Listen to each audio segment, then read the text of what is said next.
We are back on the road again. I'm in Tennessee, headed to Cypress, California, to deliver some flooring, carpet and flooring. I think it's mostly just wood floor stuff. We're heavy, I know that. Just crossed over Mount Eagle in Tennessee on Interstate 24. We gotta go to Cypress, and hopefully there's no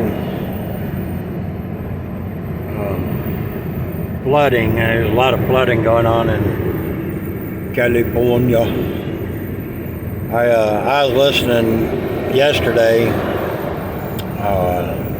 on YouTube. Actually, I've got the where it just continues to play, and a video just came on, and it was a young man, and he was talking about Babylon and everything, and he used the King James Bible. Now, somebody will use the King James Bible, I'll give him a chance, especially a young person. I really love seeing young people that love the Lord and want to serve the Lord and everything. And he had real high quality videos. They know how to do all the stuff and I don't have any idea how to do. So I started listening. He started talking about Babylon and how America is Babylon, and I don't agree with that at all. I think a lot of people think, well, America's got to be in there somewhere. The only place I could find America in prophecy is where it says all nations will rise against Israel. And a lot of people say, well, the eagle and this, that, but I think when it comes to prophecy, especially that, you better surround yourself with Israel.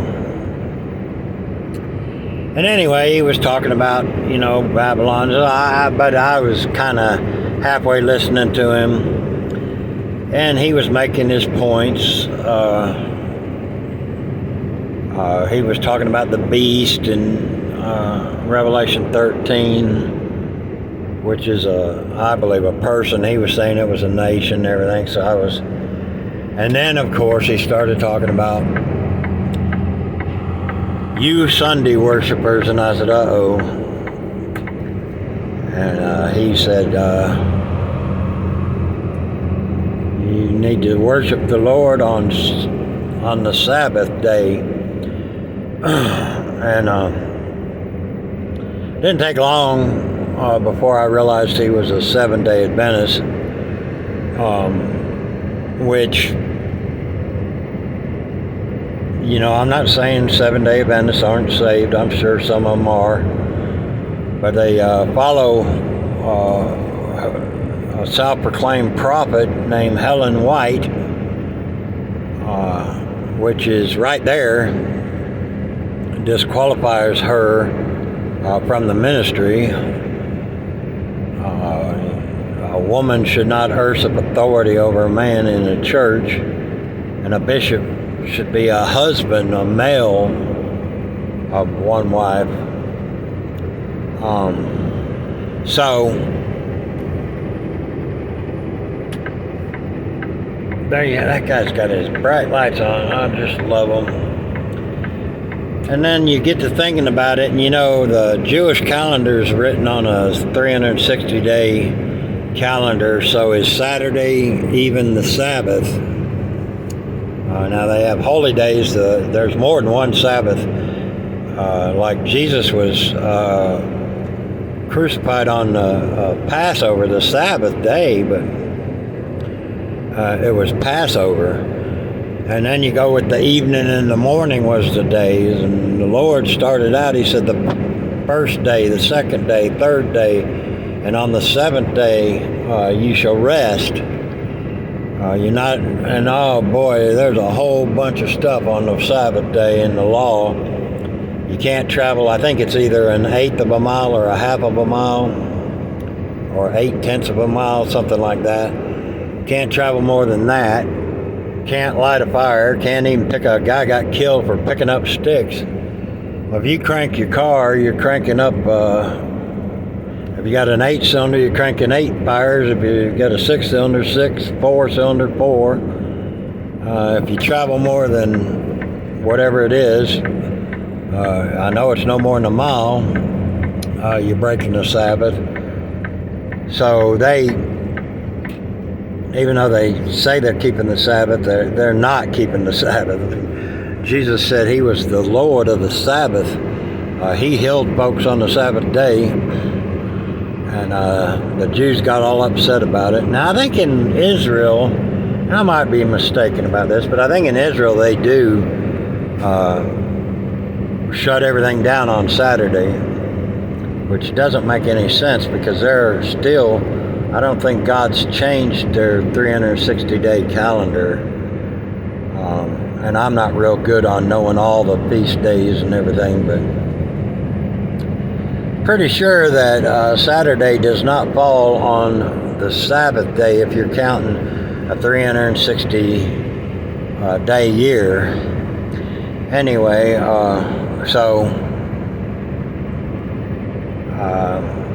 they say that if you worship on Sunday, now you can worship God any day of the week, and I do not say don't worship on the Sabbath, because hey, you want to worship God on Saturday, go for it. You want to meet on Saturday, go for it. But Colossians chapter 2 is very clear, folks.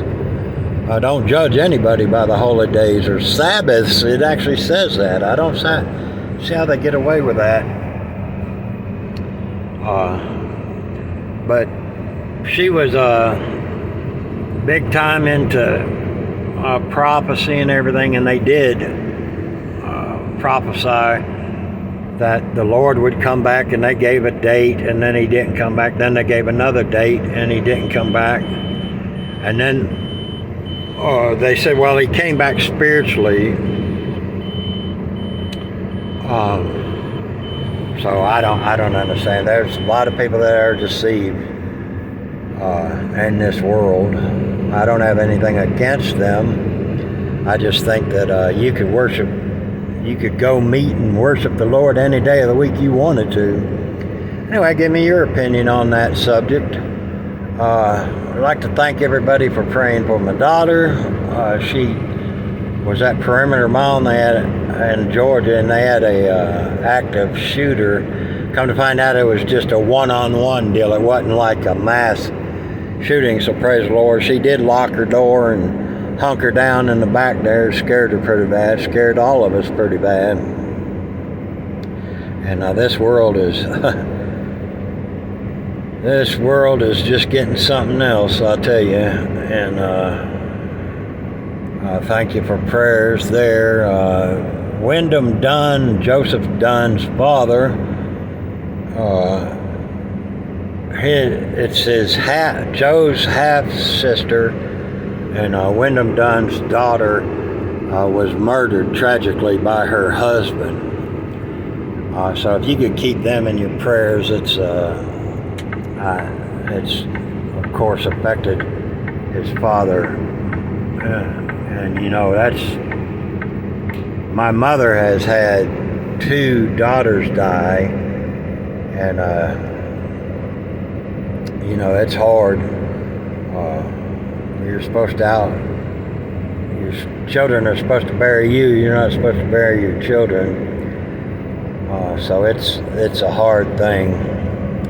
And you know, Jesus wept when he went to the grave of Lazarus. So it's okay to mourn. And we don't grieve as the world grieves, but he said that he wasn't sure if she had found salvation. So that's a sad thing. I know I had 2 sisters die, and one I believe was washed in the blood, and the other one I am almost positive was not. She was a professing witch, an actual Wicca. She made her living by soothsaying and reading cards and stuff like that. She worshipped I think Sophia, she had an altar and everything. I went into her house and it was freaky. I had to spend the night there one night, and there were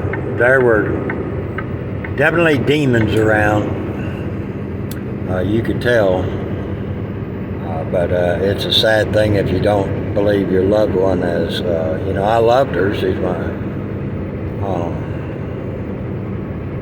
sister, but I don't believe she was saved. So, but anyway, if you keep them in your prayers, and let me know what you think. Can you even figure out what the Sabbath day is? I think the rabbis in Israel are about the ones that actually can keep the weekly Sabbath day.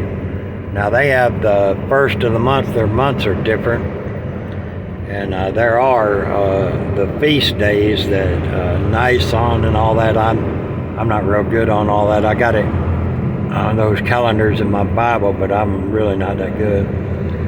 And you don't have to keep the law, folks.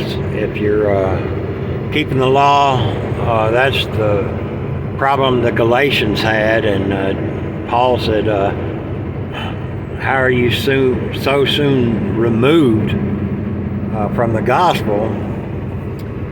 Who hath bewitched you?